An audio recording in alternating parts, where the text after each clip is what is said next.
Okay, guys. Now I think we have enough light. Yes, I am on. Okay, I'll just change my name in a sec.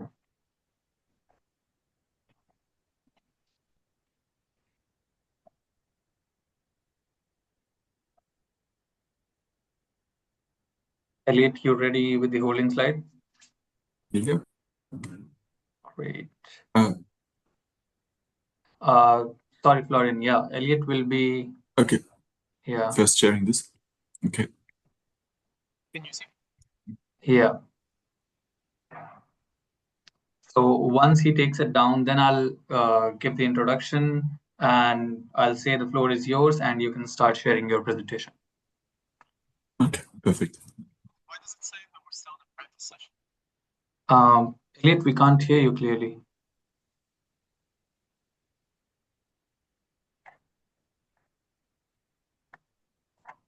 Yeah, it says Why you're does in it a say we're practice in a? session. Go on. It says we're in a practice session. When I click start webinar, Yeah, are you doing that or am I? I'll be doing that. I'll be Okay. doing. So when I click start webinar, it'll still be on for the first 2 minutes. We'll let other people join, right? Yeah, Florian, we're not we give like 2-3 minutes before Yeah. Rahul starts. Yeah. So we can keep our camera off till the time like at till 14:02 and then I can turn it on.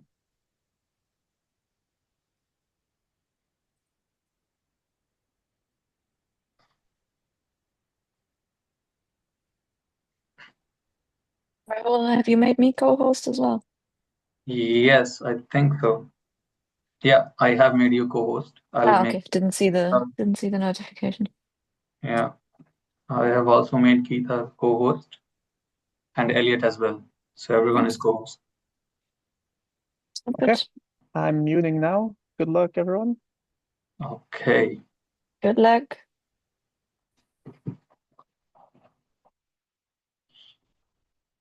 Should we turn our camera on at 14:02?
Hello, everyone.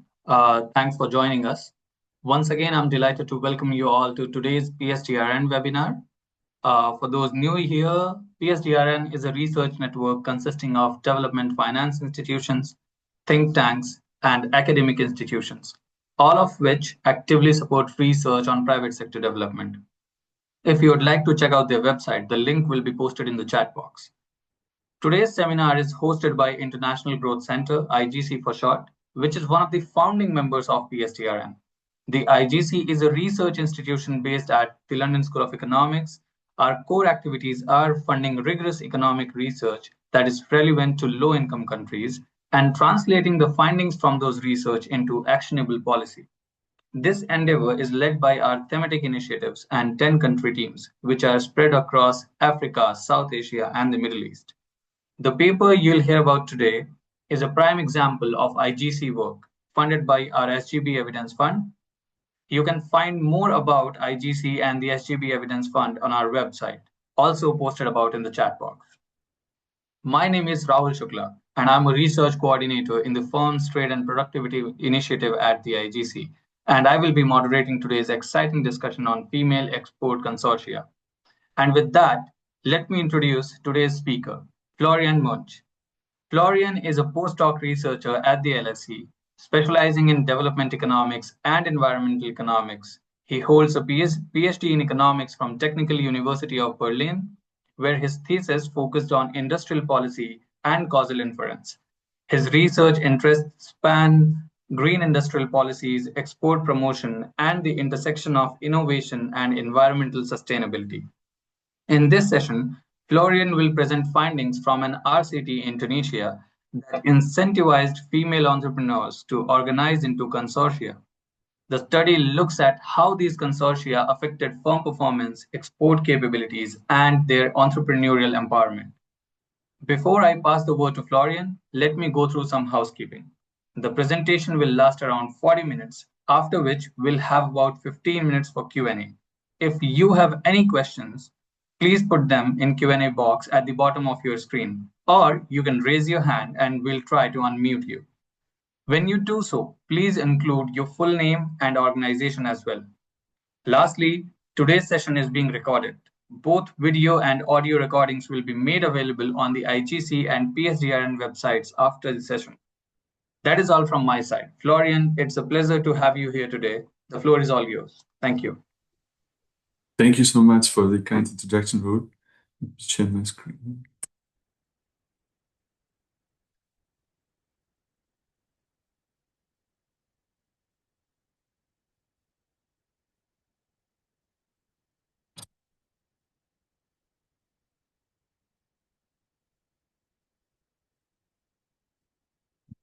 Okay, hi everyone, and thank you for your interest. I'm happy to present my research that is done jointly with Amira Bouzir, who is an assistant professor in Tunis, and Fabian Scheifele, who used to be a PhD cohort mate and now moved on to the World Bank. Our work is done in cooperation with the GIZ, the German Development Agency, and the Tunisian Export Promotion Agency. And as Rahul said, we generously benefited from IGC funding. So the work is entitled Stronger Together, ? Female Export Consortia. And let me start motivating our approach. So we know from the literature that there are high private, but also public returns to export. So firms via export manage to access larger markets than they would do domestically, and they can sell to richer clients, either private clients or firms that supports or helps them raise their productivity, improve the quality of their products. But we observe that it's mostly very few large firms in most countries that actually manage to export. And the theory suggests that this is due to fixed export costs that are too high for individual small firms. And female entrepreneurs incur a double burden. They tend to manage such small and unproductive firms. And in addition, they face additional barriers related to gender norms around entrepreneurship that put a strain on their confidence but also, for example, their ability to network and travel, which are both key activities for successful export performance. So the puzzle that we try to address in our research is how would can actually deal, or what type of program intervention could deal with these barriers? So the lack or small networks of female entrepreneurs, less confidence, and smaller market access simultaneously. So the approach we take is to conduct a randomized control trial together with the Tunisian Export Promotion Agency and the GIZ. The research question is sort of how one could incentivize small female-led firms to establish a consortium in which they can share the fixed cost of export, but also share or exchange human and social capital. We recruit a sample of roughly 176 small female-led firms that operate in 4 different export-oriented sectors. We allocate half of them into a pure control group and the other half into a treatment group. The treatment group then benefits in the first year from an intervention that sort of aims to create the consortia. So because consortia do not exist in the first place, but the big part of the intervention is actually helping these firms develop trust and set up this organization through a series of group-level consulting workshops across sectoral lines or across these 4 sectors. In the second year, they then benefit from a consortium-level subsidy that aims to kickstart export promotion, exporting. The data we use is based on firm surveys, the baseline, midline, and endline survey. So the endline survey is done 1 year after the consortia had been created. And then we also use rich qualitative data. We conduct a series of sort of participatory observations where we go with these firms to trade fairs and see how they interact with international clients and how they organize within the consortium. And we also conduct regular and long qualitative interviews with the members and the heads of these consortia. So to give you an idea of our key findings, so in terms of economic effects, we observe 2 years after the start of the intervention that treated firms experience a higher export likelihood and increase their sales. We find noisy effects on profits in female employment. So we see profits in female employment going up in the first year of the intervention, but these effects are not sustained in the second year. Key mechanism for these effects on export and sales, we argue, is that firms within the consortia can actually share the cost of searching clients. I will be more specific what that means in this context. And also, and that's maybe more important on the sales part, but also equally important for the sales part, is that some of the firms within the consortia, given they are small, they benefit from jointly offering certain products that helps them be more appealing to larger buyers. And it's sort of a second range of effects, a network effect. So we also study how the intervention affects the business networks of these entrepreneurs. We generally observe an increase in network scale, which sort of comes mechanically to being part of that network. But we also see that the consortia have fundamentally transformed how the entrepreneurs use their business networks for operating their firms.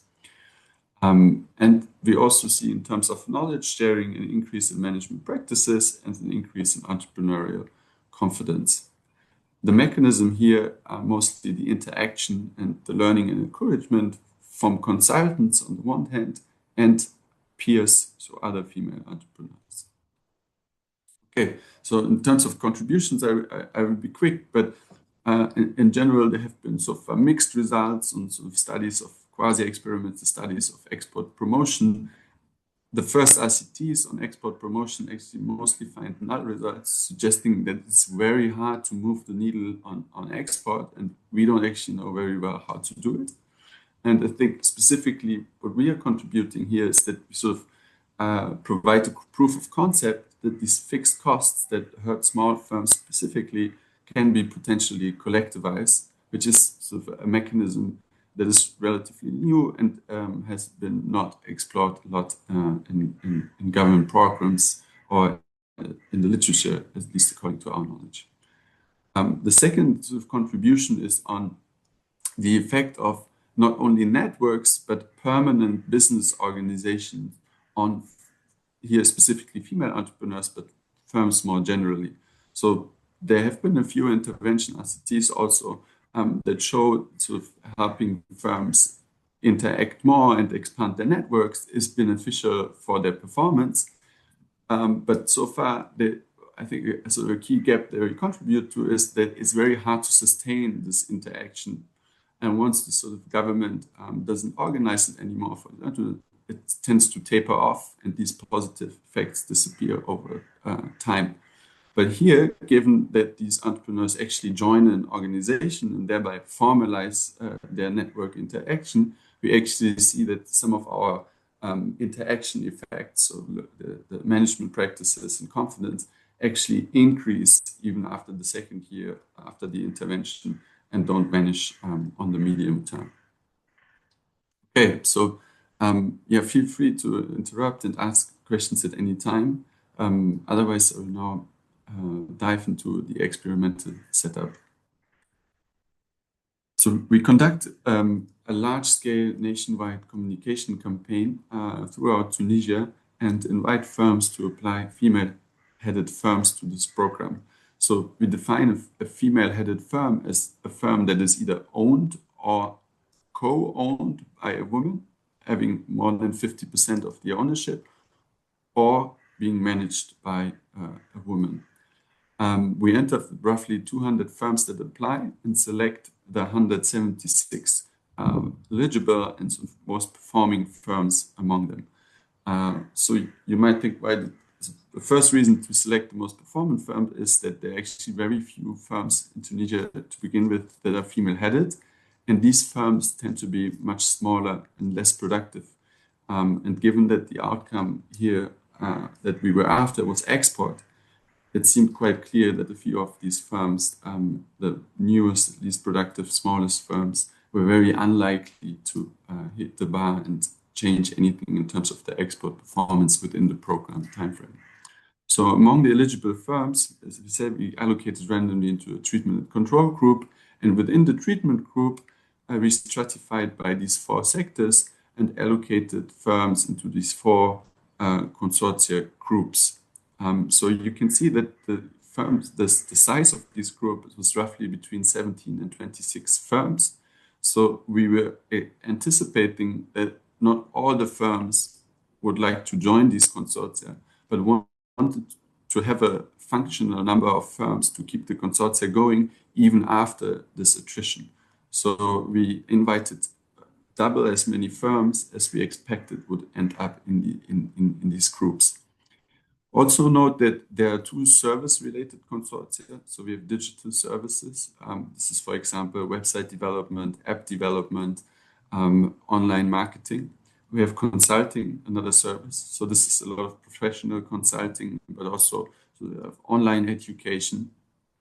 And then we have 2 more sort of producing or production-related firms that produce either agri-food products or handicrafts.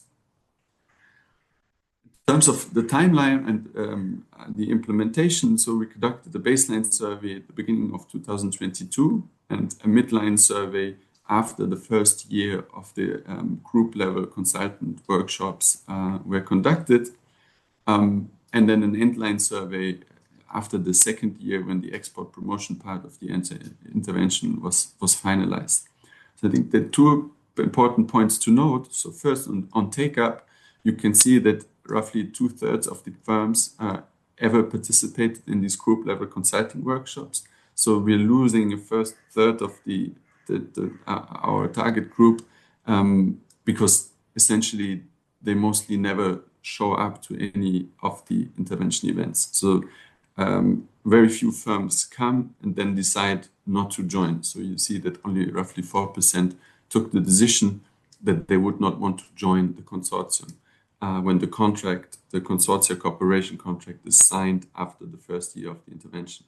Importantly, then we also announce the subsidy after the firms have signed the contract, the cooperation contract, to avoid having firms strategically join the consortium to get access to the subsidy. So firms joined the consortia without knowing there would be a subsidy.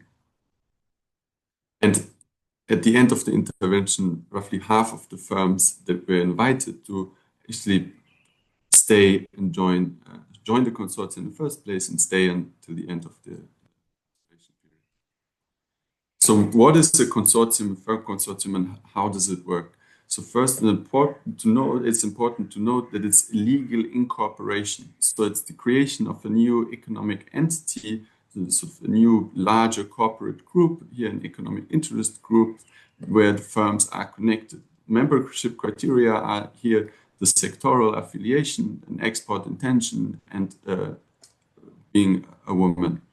There has to be a financial contribution that is paid to the consortium, but the level of that contribution is decided upon by the members themselves. So here's an example of the handicraft consortium, which shows the name we create. And you can see that each of these circles is an individual company that decided to join this consortium.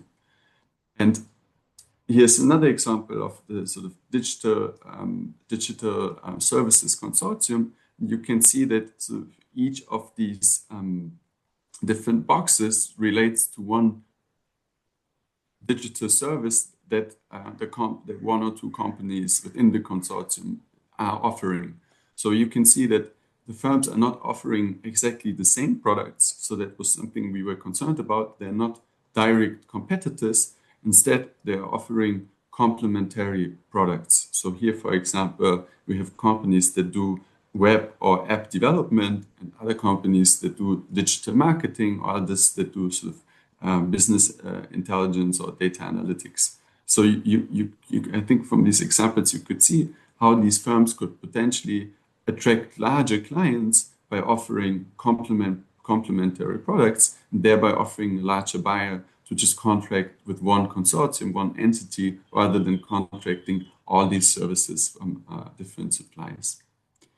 So in terms of the sample characteristics, the firms are relatively young. So in comparison to other export promotion programs run in Tunisia, our firms only exist for roughly 7.5 years, or roughly half as long as firms in the usual export promotion agencies program.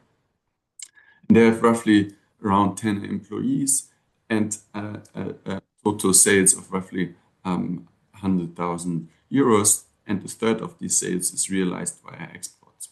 So importantly here, we ask for whether a firm ever had realized an export transaction, and roughly half of the sample did prior to joining the program. If firms export, they export to roughly one other country. So the countries they're exporting to are mostly either adjacent countries in the regions or sort of bigger markets like the European Union that are closely located to Tunisia.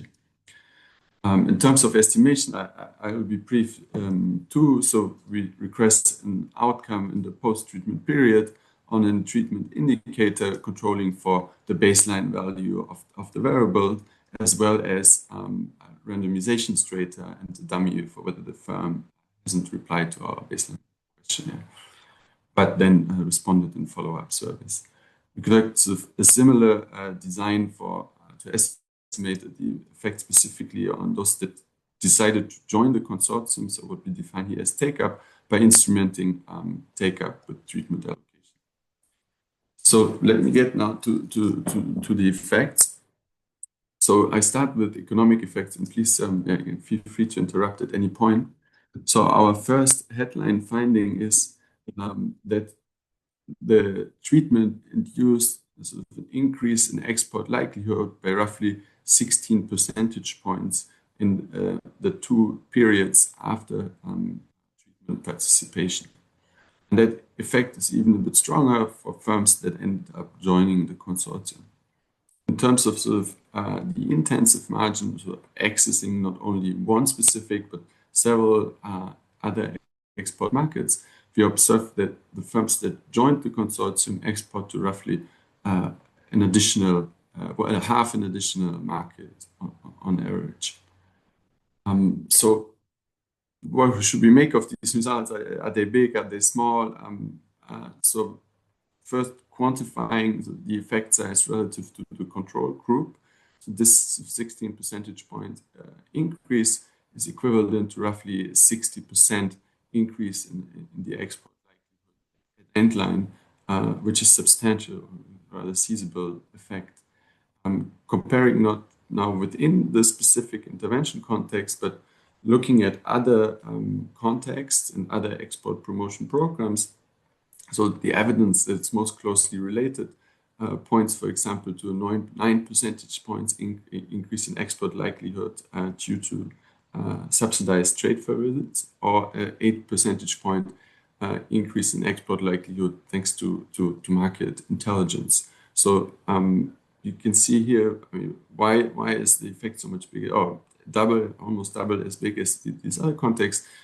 We assume that a lot of that is connected to the bundled nature of the intervention. So combining consulting with trade fairs and network interactions probably delivered this more stronger result than having only these single measures that focus either on intelligence or subsidized trade fair visits. In terms of mechanism, or what's underlying this increase in export likelihood, we choose a series of indicators that export promotion agencies generally use to assess whether a firm is ready for export. And you can see them here on the left. So we ask whether a firm has designated an employee as an export manager, whether it participated in a trade fair, whether it has a business partner for exporting, whether it has an international quality certificate or a sales structure abroad. And when we look at the results, we can see that really the margin of adjustment where the program seemed to have to make a difference lies on these trade fair visits. So what is specific, and that turns into this sharing mechanism of sharing of search costs, is that on average, each member of the consortium went to 1 or 2 trade fairs. But in total, the consortium was represented or present, and all its members indirectly at 5 different trade fairs, because the consortia elected representatives that were sent to each of these trade fairs. They didn't have to go to all of these markets, but could send representatives that would explore whether there are business opportunities for the firms in these markets. And we had enumerators going on 2 of these trade fairs with 2 of the consortia, and we could document that the representatives that went didn't only speak about their own company, but would represent the consortium as a separate entity and share instantly information about contact cards or telephone numbers or tenders instantly via smartphone. And they both participated in the joint preparation of the trip and then also debriefing. So here you can really see how this search cost sharing mechanism was at play. In terms of sales, we look here at so I had different transformations of sales, looking at the relative growth relative to baseline, looking at winterized sales or IHS transformed sales. You can focus maybe on the middle column, which is the winterized sales, which is the best for interpretation. So we look at the full sample, and then we look specifically at the attrition corrected sample where we conduct where we account for differential attrition at end line. And we find this roughly 60 or 70,000 dinar, Tunisian dinar increase in sales at end line.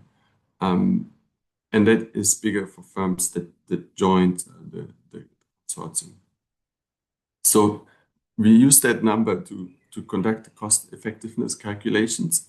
And we think about this in 3 different ways. So the first is that thanks to The first is thinking about sort of savings to the government due to group level implementation relative to how much it would have cost to conduct this type of intervention on the individual farm level. So the actual cost for subsidizing all these trade fair visits was roughly 300,000. And the hypothetical costs of sending compares to the hypothetical costs of sending each firm to as many trade fairs of roughly 1 million. So you can see large and feasible sort of cost savings for the government. And then in terms of public returns or the governmental return on investment, the total program costs add up to roughly 500,000. And we conduct a difference with aggregated sales for the years after the intervention and find roughly a total aggregated additional sales induced by the program of worth 900,000 euros. So that corresponds to a spending multiplier of roughly 1.8, which is almost 3 times as high as the mean multiplier found in empirical studies. And assuming that these sales, that's not a perfectly realistic assumption, but just to sort of get an idea of how much the government could already recoup of its costs. So assuming these sales were taxed at a 20% VAT, the government would have already recovered roughly 2/5 of its expenditure within the program timeframe. So that is in a way conservative because we're not looking at potential future sales or profits that could be generated by these firms.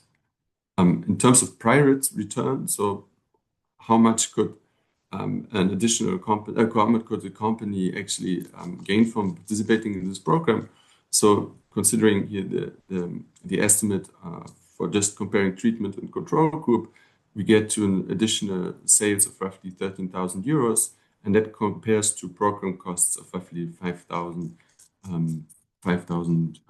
euros. So the firms, in a way, had the firms self-organized, assuming they could have done it for the same costs at the government. That program would have allowed them to realize returns of roughly 3 times as much as the costs, assuming they were as effective as the government. And that sort of clearly leads to the questions why didn't these firms sort of self-organize this? But I assume there are lots of answers around collective action problems that might explain why these firms didn't just sort of self-organize in these consortia. Okay, so then now let me turn towards network effects. So I'm happy to take questions if ever there are. We think about network effects that come from 2 potential sources.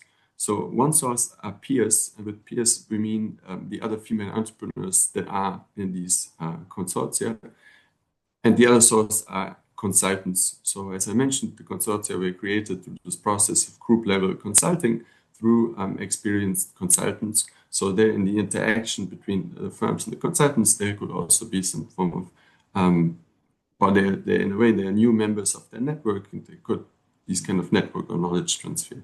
So in terms of knowledge transfer, we are measuring management practices. So yes, the relevant business knowledge dimension. Then we think about sort of an encouragement mechanism where we think about by the virtue of having contact with more similar peers or other female entrepreneurs, that might help me by sharing my sort of experience, that might encourage me and strengthen my entrepreneurial confidence. And then a third channel, thinking about sort of inspiration. I'm transforming my network. I've been exposed to potential new network members with other characteristics that might inspire me to change something in my business, innovate, adopt a new product, adopt a new sort of process. But I'm not going to present the results here. But interestingly, we do not find anything on this margin, which also is different to other papers in the literature. And in the paper, we sort of delve a bit into why that might be. Okay, now let me show you the results on sort of business network size. So how do we define business network size? We ask for the number of other entrepreneurs or in general of other people. So we distinguish in the end entrepreneurs and family members with whom they discuss business regularly or their business decisions. So the control group at Endline discusses with roughly 8 people, and firms invited to treatment discuss with an additional 3 people on average, and those that join the consortia with roughly an additional 6 people, so 5.8. So in terms of percent, this corresponds roughly to a 70% increase in consortia members' business network size. So in the paper, that's not in the presentation, we also distinguish by the gender of the entrepreneurs that they are discussing with, and we see that the expansion of the network really pertains to discussions with other female entrepreneurs and not with male entrepreneurs. So one could also discuss and think about whether this is good or not. These male entrepreneurs potentially hold powerful positions within the economy, so creating these cross-gender links might be of value. But we sort of see that actually, so this was something we were also considering or thinking about with the partner organization. But we actually see that creating a sort of a safe space where these female entrepreneurs often meet for the first time with other female entrepreneurs, that is very crucial to creating sort of a trustful atmosphere in which these female entrepreneurs are eager to cooperate and exchange and don't sort of feel confident to talk about very personal issues as well as a lot of, sort of professional topics. And then we try to quantify the effect on how these entrepreneurs, both in treatment and control, use their networks for business. So we asked them whether they share management practices or talk about management practices with other entrepreneurs, whether they share new ideas about new products, whether they talk about the difficulties or barriers of doing export. We asked them whether they either receive or make a referral of another entrepreneur to a client. We asked whether they engage jointly in contract bids to get bigger contracts. And we asked them whether they receive emotional support regarding business risks. So here we're referring to sort of the uncertainties of doing business, exporting, and innovation. So the results are that across all these margins, apart from the we see a positive, very strong positive effects that are only a bit muted for this making or receiving referrals, but otherwise across all those margins, we see that the entrepreneurs in the consortia really started using their networks for business in a very, or much more and in a different way. Then we're interested in whether this sort of encouragement effect, whether being exposed to similar peers more often also has an effect on their sense of entrepreneurial confidence. And we look at confidence here via 2 common concepts in the literature, which are efficacy, so your belief in your own self-ability, and locus of control, here locus of control over the entrepreneurial environment. So the questions we're using are 7 Likert scale self-affirmation questions. And for each of these concepts, we ask 3 different questions. And these questions are adjusted to the context of entrepreneurship and export specifically. So what we find is that we see strong increases in sort of self-efficacy. So in the belief and the self-belief in their own entrepreneurial abilities, but less or no effects on sort of the sense of their control over their business environment, which I think is exciting and interesting because in the literature there's so far very little knowledge on how you could, what you should do as a government if you want specifically to support and promote and strengthen and empower female entrepreneurs. So I think in my view, this is one of the first examples where we actually find positive effects of a firm level program in terms of improving sort of entrepreneurial self-confidence. Yeah. So two observations that are interesting and that are very important for these results. So we compare our results to an earlier paper that had sort of a similar intervention, and then two striking facts. So first is that their effects and our effects in terms of their size are very similar for those firms in their case that where the consultants are also female entrepreneurs. So that's the case for all our consortia, that we use female entrepreneurs as consultants. And for the subgroup in their paper that where they also do this, they find similar sized effects. So it seems that the role, the characteristics of the consultants were very key for this confidence effects. And second, in terms of persistence of these effects, their effects dissipate after 1 year once there's no interaction anymore between the consultants and the entrepreneurs. In our case, we see that effect sizes actually increase, and we argue that this is likely due to the perpetuation or the persistence of these networks that are now formalized within the consortium. And then last, we also look at knowledge transfer, and here specifically at management practices. So we see an overall increase in our management practices score among firms invited to treatment and those that join the consortium. And interestingly, when we ask them about the source of where they learn about new management practices, and sort of interesting pattern emerges. So, and we ask them whether they learn about this from consultants, whether they learn about new management practices from other entrepreneurs, family members, events, or trainings. So first, you can note that they seem to substitute away from family and friends towards consultants or sort of training events in terms of knowledge sources for the new management practices. I think this sort of encouragement is encouraging in the sense that it suggests that the trainings we were running or these group consulting workshops and the consultants actually were helpful in providing new knowledge about management practices to these firms.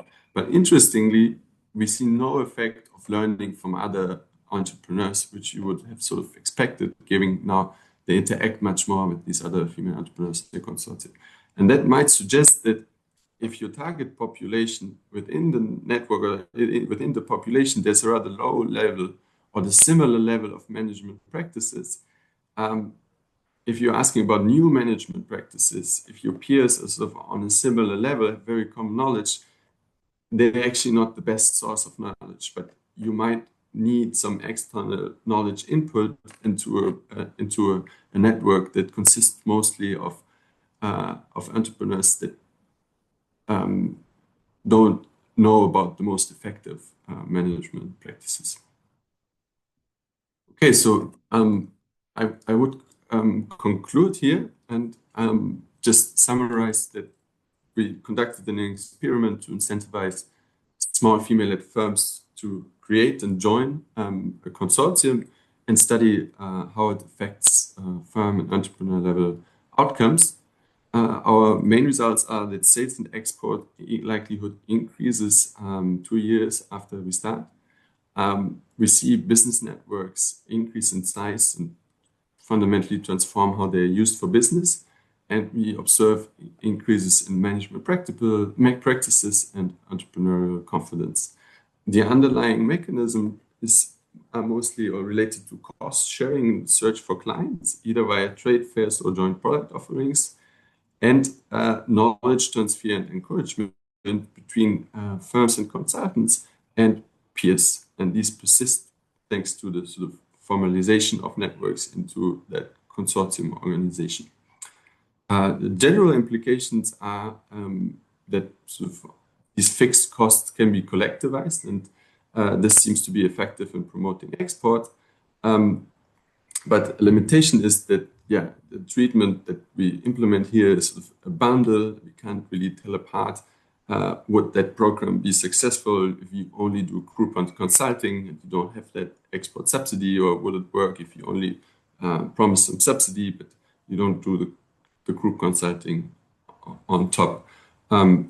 Tunisia also is a setting where, and they should have shown this in the paper, female entrepreneurs are very rare. So globally, MENA is the region with the lowest number of female entrepreneurs, and where the female entrepreneurs tend to have smaller networks. So it might be that in regions where female entrepreneurship is more common and there are more opportunities for networking among female entrepreneurs, the effect size that one might expect might be muted or affected in a different way. Okay, few thoughts, quick thoughts on sort of a policy level insight. So a lot of government programs focused on some sort of knowledge transfer or cash transfer. Here, actually, the role of a government is a different one. Is sort of the government acts also as a coordinator among these private players and solves the collective action problem, which I think is sort of an underappreciated or underused powerful leverage that governments could use more actively. Ideally, not to sort of create huge consortia, but help these small firms achieve scale collectively. And here, yeah, I talked a bit about it. Sort of the women only, I think, in our case, was very important for that sense of solidarity and these intimate personal exchanges that we document in qualitative work. I mean, there are lots of avenues for future work, so we don't really know what's the optimal group composition. It would have been good to also include male entrepreneurs in these networks, potentially, because that would be very interesting networking opportunities.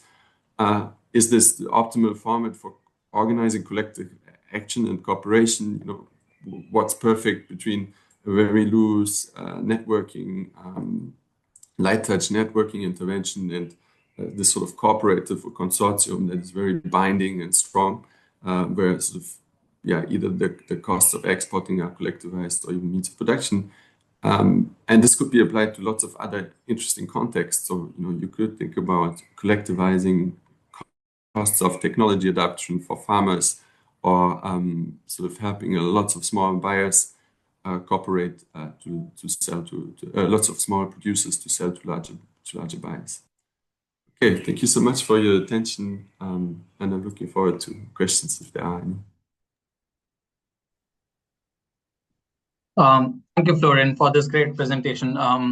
Yeah, so your study really highlights the importance of firm networks, collaboration, and learning from each other, especially in the context of female entrepreneurship. I can already see a couple of questions, but Geeta has already asked a few questions in the chat since she is a panelist. So if you would like me to read all of them. Okay, so she's asking, you mentioned this sample of 176 firm was a mix of women-owned, co-owned, or managed by women.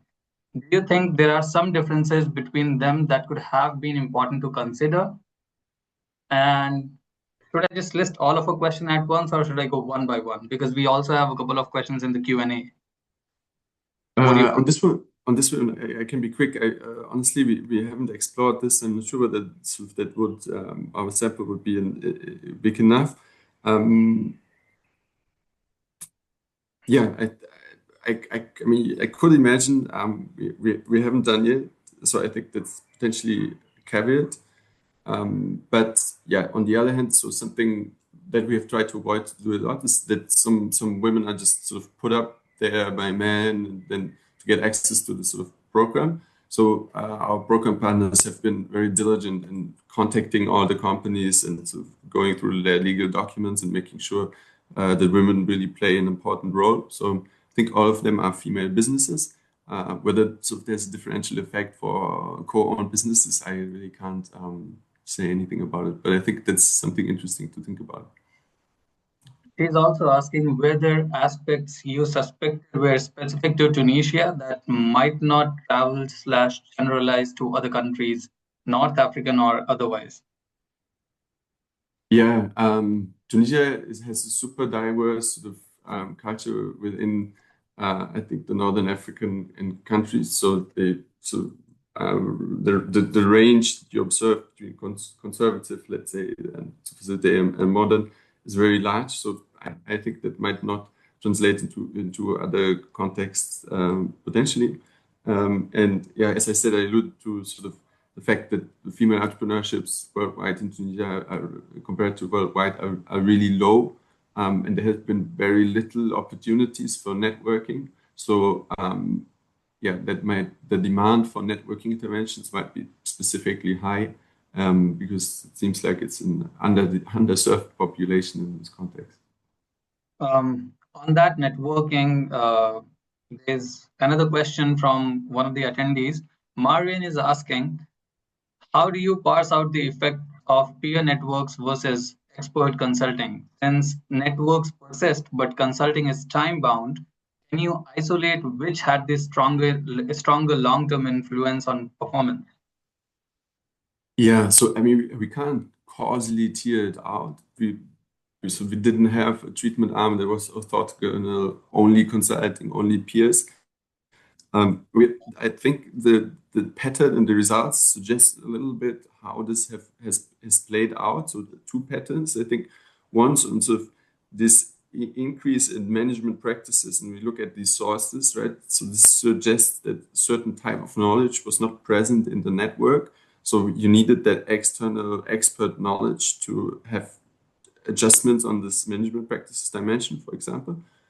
On the other hand, on the sort of confidence effects, they even become stronger even after they haven't interacted with these consultants for over 1 year. So this sort of encouragement effect, I think, really is driven by the interaction with peers, not the expert. Interesting. So is Anna Souza, she's asking, how important was it to have firms with prior export experience in the consortium? And do you think the results on exports would have held if it had been only firms with no export experience that had to rely on the training? I mean, yeah, go on. Sorry. Yeah, no, great question. I just offer my thoughts, not really like clear conclusions, I'd say.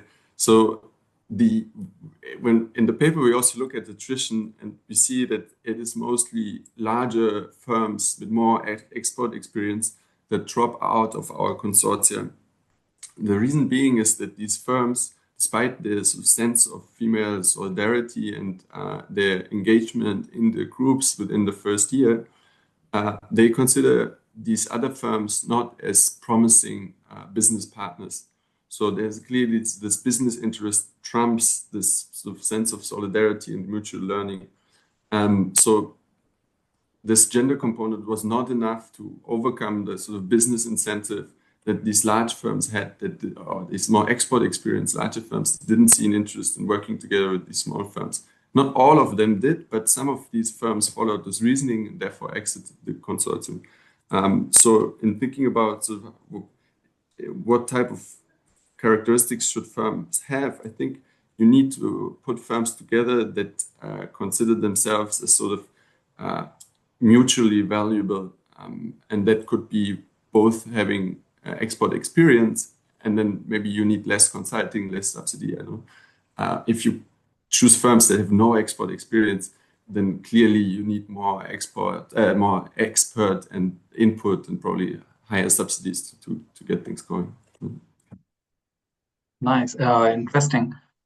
There is another question from Saugata. He's saying, thank you for the fantastic presentation. If other export promotion agencies want to replicate this model, what lessons can they draw from your research? Any learnings you can share on selecting firms, developing the training, setting up and running the consortium? Yeah, so I think that, I mean, I'm happy to sort of talk offline or happy for anyone to get in contact and they can also put people into contact with GIZ, who maybe has even more lessons. Importantly, they had run this sort of intervention without an RCT in the previous project period. So they had already some experience. On selecting firms, I can't really say so much from our study, but you could imagine, so apart from sort of selecting homogeneous firms in terms of their sort of level of readiness, let's say. You could also think about, sort of, I don't know, biometrics and trying to select firms that are maybe potentially more or like to have more sense of mutual investment. So what we also observed cases, for example, in one or two of the consortia where we had someone very motivated, like a leader, a female leader, pushing a lot of the efforts in the beginning of these consortia. And then we saw that other members in the consortium were not ready to go at the same pace and invest in as much. So some of these leaders dropped out of these consortia out of frustration. And there was sort of a mismatch of some wanting to go very fast and investing a lot in this consortium and then being disappointed, frustrated by other firms where female entrepreneurs had more constraints or other reasons why they wouldn't want to invest as much in the sort of common good. So thinking about sort of selecting firms that have similar levels of time availability, but also sense of willingness to invest in the common project could be a margin that would be interesting to consider in selection. Thank you very much. We couldn't ask the final question we couldn't address the final question from Geeta, and we can go back to that. So what are some of the follow-ups you are planning for this project? I think I had a similar question on that as well. Like it's been almost 1 year after the end line, and do you have any updates on the consortium if they are still existing and the members are still engaging? Yeah, so I checked yesterday their Facebook pages, and it seems like at least 3 of them have been actively posting, and the 4th one actually it's at the beginning of the year went also to a trade fair. So it seems like there's still some signs of life, and they're still going. I mean, at least 2 of them are very active on Facebook, and so we can see that there are still at least a few of these female entrepreneurs that push the activities. They also had calls for new members to join, so they could potentially grow and new members could join. In terms of follow-up work, we are planning to use administrative data about exports and tax data about sales employees to sort of have a longer-term, medium-term follow-up and see what happens to these companies. And otherwise, I mean, we are sort of thinking about, as I alluded to in the conclusion, of trying to apply this sort of technology cost-sharing mechanism potentially with farmers or other smaller firms in other contexts, but haven't really started anything on this. I mean, understood. So it completely makes sense, but we still have like 4 minutes left, and on your response, I had a follow-up. So you mentioned that there was some kind of attrition, like 37% attrition from registration to joining the consortium. So do you think like what can be improved in the future interventions to increase the take-up? I guess if you do some sort of funneling approach where you first, I think that's something we should have done, where you sort of randomize potentially only among firms that attend the workshops and are willing to join the consortium, or have some other sort of step before we sort of a bit naively invited everyone that responded to the baseline, and then sort of experienced that about a third of the firms didn't show up. So I think these type of funneling approaches where you first have some sort of light touch intervention to check on these entrepreneurs' actual willingness to show up and engage, that is a good idea. Well, yeah. Thank you very much, Fabian, and good luck with the future interventions. I think we run out of time if we go for any other questions.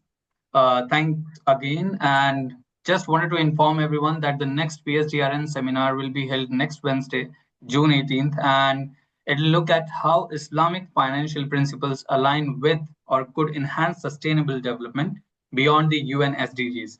All details can be found on the PSDRN website.